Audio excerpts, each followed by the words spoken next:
Hello guys, welcome back to another video. যিসকলে Assam পলিটেকনিকত admission লম বুলি ভাবিছে বা ফার্স্ট সেমিস্টাৰত এডমিশন লব বিচাৰিছে তেওঁলোকৰ কাৰণে বহুতে গুৰুত্বপূৰ্ণ ইনফৰমেশন কাৰণ এডমিশন ৰিলেটেড কিছু আপডেট আহি গৈছে আপোনালোকে এই ভিডিওটোৰ মাধ্যমেৰে গুটিখিনি ডিটেইল জানিব কিন্তু আপোনালোকে যদি এডমিশনৰ কাৰণে এতিয়াই ফৰ্ম ফিল আপ কৰিব বিচাৰিছে তেনেহলে আপোনালোকে অকমান ৰব কাৰণ ওয়েট কৰিব কেইদিনমান পিছত আপোনালোকে ফৰ্ম ফিল আপ কৰিব কাৰণ খৰদৰকৈ ফৰ্ম ফিল আপ নকৰিব অকমান মিস্টেক হোৱাৰ পিছত কিন্তু আপোনালোকৰ পিছত এডমিশন ইলিজিবল হোৱাৰ পিছত এডমিশন নাপাব এডমিশনৰ পৰা বঞ্চিত হৈ যাব গতিকে আপোনালোকে এই ভিডিওটো মনোযোগ সহকাৰে চাওক কিছুমান নজনা তথ্য আছে যেহেতু আমি প্ৰায় 2020 ৰ পৰা আমি পলিটেকনিক এডমিশন ৰিলেটেডৰ ওপৰত কাম কৰি আছো গতিকে আমাৰ পাৰ্সোনালি যিবোৰ অভিজ্ঞতা সেই অভিজ্ঞতাৰ মতে আপোনালোকক কিছু কথা কম আৰু যিবোৰ কথা আপোনালোকে শুনিলে আসলতে মিস্টেকবোৰ নকৰিব যিবোৰ মিস্টেকৰ কাৰণে যোৱা বছৰটো বহুতেই প্ৰবলেম হৈছিল বহুত ভাল পাৰ্সেন্টেজ গেইন কৰা ষ্টুডেন্ট সকলেও কিন্তু এডমিশন পোৱা নাই যোৱা বছৰ যদিও পেট এক্সাম আছিলে এই বৰ্ষত আপোনালোকে নিশ্চয়কৈ গম পাইছে যে পেট এক্সাম নহয় কিন্তু পেট এক্সাম নহলে কিন্তু কাউন্সেলিং প্ৰসিডিউৰটো প্ৰায় একে জবৰখত এক্সামৰ পিছতেই ৰেজিষ্ট্ৰেচনটো হৈছিল কিন্তু এইবাৰ এক্সাম হোৱা নাই এক্সাম নহব ডাইৰেক্টলি ৰেজিষ্ট্ৰেচন ষ্টাৰ্ট গতিকে ডাইৰেক্ট আপোনালোকে ৰেজিষ্ট্ৰেচন কৰিব লাগিব ৰেজিষ্ট্ৰেচনত কি ডকুমেন্টস প্ৰয়োজন হ'ব আপোনালোকে এতেই জানি লওক আৰু যদি আপোনালোকে ডকুমেন্ট নাই তেনেহলে ডকুমেন্টটো আগত ৰেডি কৰক বা সেই ডকুমেন্ট কোনটো ডকুমেন্ট নাই সেই ডকুমেন্টৰ বিপৰীতে কি ডকুমেন্ট ইউজ কৰিব লাগিব গুটিখিনি ইনফৰমেশন আপোনালোকে জানি লওক তাৰ পিছত আপোনালোকে এপ্লাই কৰিব ঠিক আছে গতিকে আজি ভিডিওটোৰ মাধ্যমেৰে বিতং তথ্য জনাম ভিডিওটো আপোনালোকে সম্পূৰ্ণ চাব আৰু চেনেলটো যদি এতিয়াও সাবস্ক্ৰাইব কৰা নাই আপোনালোকে চেনেলটো সাবস্ক্ৰাইব কৰক কাৰণ এই চেনেলটোৰ জৰিয়তে পলিটেকনিক ৰিলেটেড সকলো ধৰণৰ ইনফৰমেশন স্টেপ বাই স্টেপ পাব বা পলিটেকনিকৰ ৰিলেটেড জব ৰিলেটেড ঠিক আছে পলিটেকনিকৰ জব ৰিলেটেড ভিডিও আপোনালোকে এই চেনেলটোৰ মাধ্যমেৰে পাই থাকিব গতিকে আপোনালোকে চেনেলটো সাবস্ক্ৰাইব কৰক তো আপোনালোকক ইয়াতে মেইন যোনটো হোম পেজ ডিটিইউ ওয়েবসাইটৰ আপোনালোকে নিশ্চয়কৈ জানে ডাইৰেক্টৰ অফ টেকনিক্যাল এডুকেশ্যন যোনটো আমাৰ অফিস আছে সেই অফিসৰ ফালৰ পৰা আমাৰ গুটিখিনি কন্ট্ৰোল কৰা হয় এডমিশন ৰিলেটেড কামখিনি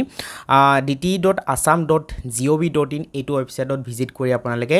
পলিটেকনিকৰ যোনটো ৰেজিষ্ট্ৰেচন প্ৰসেস ৰেজিষ্ট্ৰেচনটো এই ওয়েবসাইটত ভিজিট কৰি আপোনালোকে কৰিব লাগিব তো ওয়েবসাইটত ইয়াত এতিয়ালৈকে যেহেতু আপোনালোকে নিশ্চয়কৈ ভিডিওটো 24 মেত বনোৱা হৈছে গতিকে 24 মেৰ মতে registration for polytechnic admission for 2024 will be এতিয়ালৈকে ওপেন শৰ্টলি বুলি দিয়া আছে যেহেতু আপোনালোকে নিশ্চয়কৈ জানে 23 তাৰিখে আপোনালোকে হলিডে আছিলে ঠিক আছে হলিডেৰ পিছত তেতিয়া 24 তাৰিখে ফ্ৰাইডেও যদি নহয় স্যাটাৰডেও নহব সানডেও নহব গতিকে খুব সম্ভৱত মানডেৰ পৰা ওপেন হৈ যাব গতিকে মানডেৰ পৰা আপোনালোকে ফৰ্ম ফিল আপটো নকৰিব কেইদিনমান ওয়েট কৰক আমি আপোনালোকক জনাম যে কি কাম অকমান কৰিব লাগিব আপোনালোকে ভালদৰে জানি লব গতিকে যেহেতু যাতে ভুল নহয় আপোনালোকৰ কাৰণে কৈছো অকমান যদি মিস্টেক হয় পিছত কিন্তু সেই মিস্টেকটো কাৰেকচন কৰাত বহুত প্ৰবলেম হৈ যাব ঠিক আছে আৰু মিস্টেকৰ কাৰণে বহুতেই এডমিশন নাপাব গতিকে আপোনালোকে আসলতে কথাখিনি ভালদৰে জানি লিব তাৰ পিছত এপ্লাই কৰিব এতিয়া আপোনালোকক জনাম যে আসলতে কি ডকুমেন্টস প্ৰয়োজন হ'ব হেতু আপোনালোকক জনাৰ প্ৰয়োজন ঠিক আছে আপোনালোকে ডকুমেন্টস বোৰ জানি লওক তাৰ আগতে এটা কথা আপোনালোকক জনাইছো অক্টা সাইবাৰ কেফেটো হল এটা অনলাইন সাৰ্ভিস প্ৰভাইডাৰ যত নিকা আপোনালোকে অক্টা সাইবাৰ কেফাৰ জৰিয়তে আপোনালোকে যিকোনো জবৰ অনলাইন এপ্লিকেশন বা এডুকেশনাল অনলাইন এপ্লিকেশন যেনে উদাহৰণস্বৰূপে পলিটেকনিকৰ এডমিশনৰ কাৰণে ৰেজিষ্ট্ৰেচন অনলাইন ৰেজিষ্ট্ৰেচনটো অক্টা সাইবাৰ কেফেৰ জৰিয়তে আপোনালোকে কৰাই ল'ব পাৰে যদি আপোনালোকে নিজ ইচ্ছাই নিজৰ মোবাইলত কৰিব পাৰে তেনেহলেতো বেলেগ কথা কিন্তু যদি আপোনালোকে কৰিব বিচাৰিছে যে অক্টা সাইবাৰ কেফেৰ সহায়ত তেনেহলে আপোনালোকে যোগাযোগ কৰিব পাৰে হোৱাটছআপ নম্বৰ দিয়া আছে ইয়াত আপোনালোকে কন্টেক্ট কৰি তেখেতৰ সহায়ত আপোনালোকে নিজৰ পলিটেকনিকৰ ৰেজিষ্ট্ৰেচন অনলাইন ৰেজিষ্ট্ৰেচনটো কৰাই ল'ব পাৰিব গতিকে আপোনালোকে তেখেতৰ লগত কন্টেক্ট কৰক খুব কম মূল্যত আপোনালোকক ৰেজিষ্ট্ৰেচনটো কৰাই দিব ভিডিওটো ডেসক্ৰিপচনতো অক্টা সাইবাৰ কেফেৰ কন্টেক্ট ডিটেইলছ আছে আপোনালোকে তাত কন্টেক্ট কৰি তেখেত সকলৰ লগত কন্টেক্ট কৰি নিজৰ ডকুমেন্টছবোৰ হোৱাটছআপত সেন্ড কৰি আপোনালোকে ঘৰতে বহি আসলতে অনলাইন কামখিনি কৰাই ল'ব পাৰিব ঠিক আছে এতিয়া আপোনালোকক জনাবলৈ বিচাৰিছো যে কি ডকুমেন্টস ইম্পৰ্টেন্ট মাস্ট বি প্ৰয়োজন হ'ব আৰু কি ডকুমেন্টস যদি আপোনালোকক ধৰি লওক যোনটো ডেট দিব ধৰি লওক যদি সোমবাৰৰ পৰা ষ্টাৰ্ট হয় সোমবাৰৰ পৰা আসলতে সাপোজ মোৰ এটা আইডিয়া ধৰি লওক 26 মেৰ পৰা যদি আচলতে ষ্টাৰ্ট হয় 26 মেৰ পৰা কিমান তাৰিখলৈকে সময়সীমা দিয়ে তাৰ ভিতৰত যদি আপোনালোকৰ ডকুমেণ্টছবোৰ ৰেডি নহয় তাৰ বিপৰীতে সেই ডকুমেণ্টছ ৰিলেটেড কি ৰিলেটেড ডকুমেণ্টছ দিব পাৰিব বা দিলে কোনো সমস্যা নহ'ব এডমিশ্যন পাব গোটেইখিনি ইনফৰমেশ্যন কিন্তু আজি ভিডিঅ'টোৰ মাধ্যমেৰে জনাম গতিকে মনোযোগ সহকাৰে শুনিব বা চাব তো ইয়াত উল্লেখ কৰিছে প্ৰথমতে পাৰ্মানেণ্ট ৰেচিডেন্স চাৰ্টিফিকেট PRC ঠিক আছে যিসকলে এতিয়াও এপ্লাই কৰা নাই তেওঁলোকক বহুত এটা ইম্পৰ্টেণ্ট ইনফৰমেশ্যন দিম আৰু যিসকলে এতিয়ালৈকে PRC ৰেডি কৰিছে তেওঁলোকৰ কাৰণে বহুতেই গুড নিউজ ভালেই আপোনালোকে ৰেডি কৰিছে যিসকলে PRC এতিয়ালৈকে ৰেডি কৰা নাই আপোনালোকে এতিয়াই PRCৰ কাৰণে পাৰ্মানেণ্ট ৰেচিডেন্স চাৰ্টিফিকেট যোনটো আমাৰ অসমৰ হেতুৰ কাৰণে আপোনালোকে এপ্লাই কৰক এইটো নহলে কিন্তু আপোনালোকে এডমিশ্যন নাপাব সিলেকশ্যন হোৱাৰ পিছতো ৰিজেক্ট হৈ যাব এইটো সিধা কথা আপোনালোকে ৰিজেক্ট হৈ যাব গতিকে আপোনালোকে PRC টো এপ্লাই কৰক এতিয়া এপ্লাই কৰিলে যেহেতু 15 দিন বা 20 দিন কিছুমানৰ লাগি যায় বা এমাহ লাগি যায় যদি আপোনালোকৰ তেনেকুৱা হয় যে PRC টো এপ্লাই কৰিলো বা আজিয়ে কৰিছা মোৰ কথা শুনি বা ভিডিঅ'ৰ মাধ্যমেৰে আপোনালোকে ইনফৰমেশ্যনটো পাই আজি আপোনালোকে কৰিছে ঠিক আছে যদি আপোনালোকে এতিয়াই PRC টো কৰিছে কিছুমানৰ অকমান লেট হৈ যাব পাৰে এতিয়া ফৰ্ম ফিলআপ টো কিন্তু ডেট এটা থাকিব নিৰ্দিষ্ট সেই ডেটৰ ভ্যালিড ডেট অনুযায়ীহে আপোনালোকে ফৰ্ম ফিলআপ কৰিব লাগিব গতিকে আপোনালোকে PRC অবিহনে কি ডকুমেণ্টছ কেইদিনমানৰ কাৰণে দিব পাৰিব এতিয়া PRCৰ বিপৰীতে বেলেগ ডকুমেণ্টছ নাই কিন্তু এটা কথা আপোনালোকে শুনি ল'ব যে PRC যেতিয়া এপ্লাই কৰিব এপ্লাই কৰাৰ পিছত এপ্লিকেশ্যন ফৰ্ম এটা পাই যাব যোনটো আপোনালোকে এপ্লিকেশ্যন কৰিছে এপ্লিকেশ্যন ৰিচিপ্ট যোনটো কয় এপ্লিকেশ্যন য'ত আপোনালোকে এপ্লিকেশ্যন ID থাকিব বা ৰেজিষ্ট্ৰেশ্যন ID গোটেইখিনি ডিটেইলছ থাকিব সেই ৰিচিপ্ট কপিটো প্ৰিণ্ট আউট কৰি আপোনালোকে আপলোড কৰিব পাৰে ঠিক আছে কিন্তু এটা কথা মনত ৰাখিব যেতিয়া আপোনালোকে এডমিশ্যন কৰিব এডমিশ্যনো পাই যাব বাট এডমিশ্যনৰ পিছত কলেজৰ পৰা এটা ডেট দিয়া হ'ব যে প্ৰায় 20 দিনৰ ভিতৰত যদি আপোনালোকে পাৰ্মানেণ্ট ৰেচিডেন্স সাৰ্টিফিকেটৰ অৰিজিনাল কপিটো কলেজত শ্ব কৰিব নোৱাৰে তেনহলে কিন্তু এডমিশ্যনটো লোৱাৰ পিছত আপোনালোকে হেতু কেনসেল কৰি দিয়া হ'ব গতিকে আপোনালোকে মনত ৰাখিব যিসকলে ধৰি লওক এতিয়ালৈকে PRC নাই আপোনালোকে এতিয়া এপ্লাই কৰক এপ্লাই কৰাৰ পিছত আপোনালোকে ৰেজিষ্ট্ৰেশ্যন অনলাইন ৰেজিষ্ট্ৰেশ্যন কৰাৰ সময়ত PRCৰ এপ্লিকেশ্যন যোনটো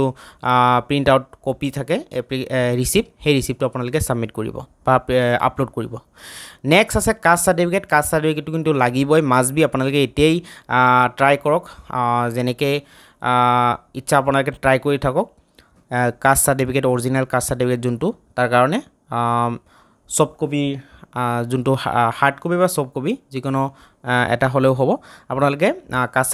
সাৰ্টিফিকেটটো ৰেডি কৰক আৰু যিসকলে OBC আৰু MOBC ক্যান্ডিডেট MOBC তেওঁলোকৰ কাৰণে কিন্তু NCL প্ৰয়োজন ঠিক আছে তো আপোনালোকে নন ক্ৰিমি লেয়াৰ সাৰ্টিফিকেটটো অবিহনে কিন্তু আপোনালোকে এডমিশ্যনে নাপাব এইটোৰ কাৰণে কিন্তু যোৱা 3-4 বছৰ হল বহুত ষ্টুডেন্ট এডমিশ্যনৰ পৰা বঞ্চিত হৈ গৈছে তো আপোনালোকে নন ক্ৰিমি লেয়াৰটো লাগিবই মাষ্ট বি যদি আপোনালোকে নন ক্ৰিমি লেয়াৰ নাই তেনহলে জেনাৰেল হিচাপে এপ্লাই কৰক ৰেজিষ্ট্ৰেশ্যন কৰক যদি আপোনালোকে জেনাৰেল হিচাপে ৰেজিষ্ট্ৰেশ্যন নকৰে তেনহলে কিন্তু আপোনালোকে এডমিশ্যন নাপায় ঠিক আছে নেক্সট আপোনালোকৰ প্ৰয়োজন হ'ব ধৰি লওক যদি আপোনালোকৰ private sector chief minister from home and public political department মানে আপোনালোকৰ যদি grandson granddaughter of freedom fighter হয় তেনেহলে আপোনালোকে হেতু লাগিব ঠিক আছে দেন আপোনালোকৰ ধৰি লওক ইয়াত লিখা আছে son daughter of central government employee যদি হয় তেনেহলে আপোনালোকে ধৰি লওক